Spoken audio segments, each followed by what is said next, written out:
Welcome to my channel Telugu anime tiles.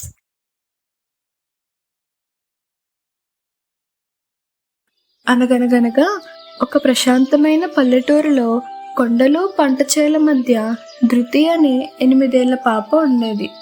ఆమె ప్రతి విషయంపై ఆసక్తి చూపించేది. ఒకరోజు ఉదయం వాళ్ళ తాతయ్య ఆమె చేతికి 2 బిందెలు ఇచ్చారు.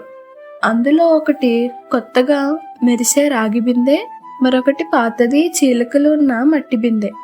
దానిని ప్రేమగా బుజ్జి బిందె అని పిలుచుకునేవారు.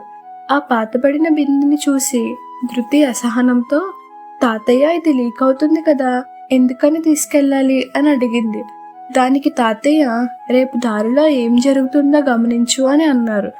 మరుసటి రోజు బిందెలతో వెళ్తున్న ధృతి ఆ బుజ్జ బిందె ఉన్న వైపు చిన్న చిన్న పూలు, ఎగిరే సీతాకోక చిలుకలు, ఆకుపచ్చ మొక్కలు కనిపించాయి.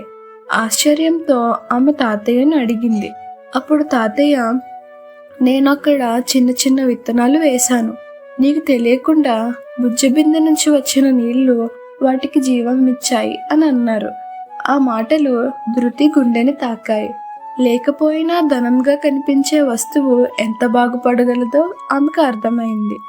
ఆ అనుభూతిని తన స్నేహితులతో పంచుకున్న ధృతి నీరు సస్యాల క్లబ్ను ప్రారంభించింది.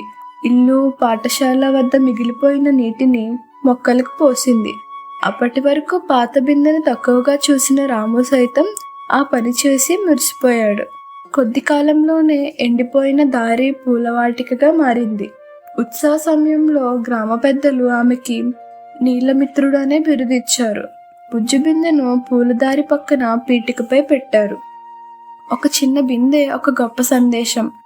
లోపాల వల్ల మనం తప్పు అని కాదు, వాటితో జీవాన్ని సృష్టించగలగడం మన సత్తా. ఈ కథతో ధృతి గ్రామం నీటి విలువ, సహనపు శక్తి మరియు అంతర్లీనమైన అందాన్ని గమనించగల గొప్ప గుణాన్ని నేర్చుకున్నారు. Thank you for watching. ఈ వీడియో కనుక మీకు నచ్చితే లైక్, షేర్ అండ్ సబ్స్క్రైబ్ చేయండి.